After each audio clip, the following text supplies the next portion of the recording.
ውሸት የምድራችን ትልቁና ግዙፉ ኢንዱስትሪ። በዓለማችን ግዙፉ ኢንዱስትሪና የጥፋት ኢንቨስትመንት ቢኖር ውሸት ነው። ዓለማችን የመልካም ስነ ምግባር ስነ ስርዓት የሚጣስባትና ውሸት ጎልቶ የሚታይባት መድረክ ሆናለች። በሃይማኖት፣ በፖለቲካ፣ በማህበረሰባዊና በግል ህይወታችን ውስጥ ከፍተኛ የኃጢአት ኢንቨስትመንት ሆኗል። ኦሊቨር ዌንድልስ ሆልምስ የተባለ ጸሐፊ ኃጢአት ብዙ መሳሪያዎች ቢኖሯትም ውሸት ግን ሁሉም ላይ ሊጠልቅ የሚችል እጀታ ነው ብለዋል። ይህንን ያውቃሉ? ጥናቶች እንደሚያሳዩት የሰው ልጅ በቀን ውስጥ ከ200 ጊዜ በላይ ይዋሻል። ውሸት እውነት የሌለበትን ነገር በመናገርና በማድረግ ሌላውን ማሳሳት ሲሆን ውሸት የሆነውን ቃል በቀጥታ ባንናገርም እንኳን እውነት ያልሆነውን ነገር እውነት እንዲመስል ካደረግነን በራሱ ውሸት ነው።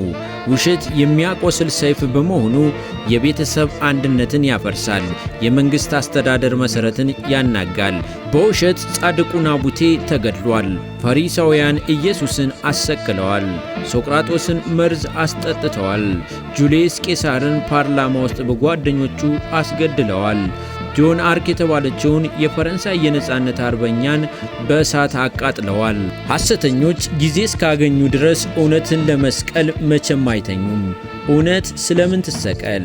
ትናንትና ሶቅራጦስን መርዝ ቀምመው ያጠጡ፣ እውነትን ዋጥ እያሉ ጋሊሎን ያዋረዱ፣ ስንት እውነትን የቀበሩ፣ ስንት እውነትን ያሳደዱ፣ ዓለም በሞቀው ጉያዋ በክንዷ ያቀፈቻቸው ከድንጋይ ሞገር በስተቀር ሌላ ሙያ የሌላቸው ዛሬም በየፍርድ ቤቱ በሐሰተኛ ምስክር ሳይሰርቁ ሰርቀዋል፣ ሳይገድሉ ገድለዋል፣ ሳያደርጉ አድርገዋል ተብለው የሞቱ በእስር ቤት የሚማቅቁ ሞራላቸውና ክብራቸው የተነካ ብዙ ሰዎች አሉ።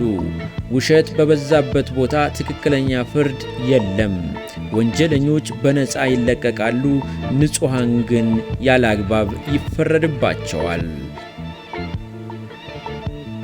ባዶ ክብር። አንድ ጊዜ አንዲት እውነት ማውራት የማይሆንላት ወጣት እጮኛዋና እርሷ ስላሳለፉት ጥሩ ጊዜ ለጓደኛዋ ስታወራላት እንዲህ አለቻት። እጮኛዬ ፓይሌት እንደሆነ ታውቂያለሽ አይደል አለቻት። ልብ በሉ፣ አንድ ቀን በግሉ አውሮፕላን ሊያንሸራሽረኝ ፈልጎ ጠዋት ከቦሌ ተነስተን እየበረን ሰበታ አረፍነን አለቻት።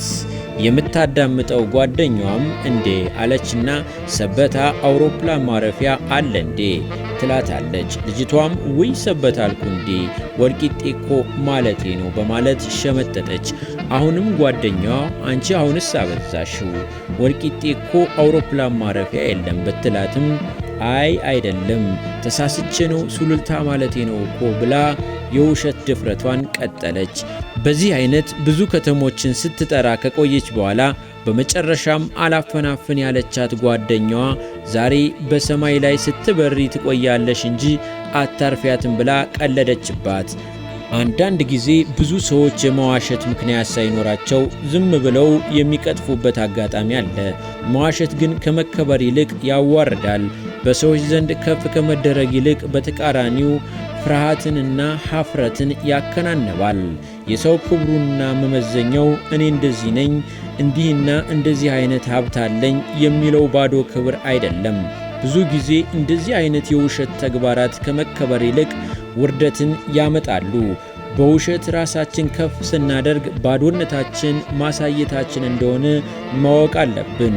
አበው ባዶ ዕቃ ብዙ ድምፅ ያሰማል ይላሉ። ባዶ የሆነ ሰው ስለ ራሱ ብዙ ጉራዎችን መንዛቱ መታወቂያው ነው። ስለ ራሳችን ጉራ ስንነዛ ግን ባዶነታችን ትልቅ ማድረጋችን እንደሆነ እናስተውል። ፊኛ ትልቅ ቢመስልም በመርፌ ነካ ሲደረግ ግን ውስጡ ባዶ ነው።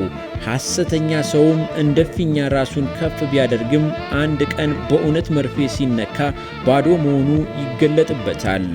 ዜሮን ምንም ያክል ትልቅ አድርገን ብንጽፈው ያው ዜሮ ነው። ስለዚህ እያንዳንዳችን በምንኖረው ሕይወት እውነተኛ ሰዎች መሆን ይጠበቅብናል። ይህን ባደረግን ጊዜ በሰዎች ዘንድ ታማኝነትና ተቀባይነትን እንዲሁም ግርማ ሞገስን እናገኛለን።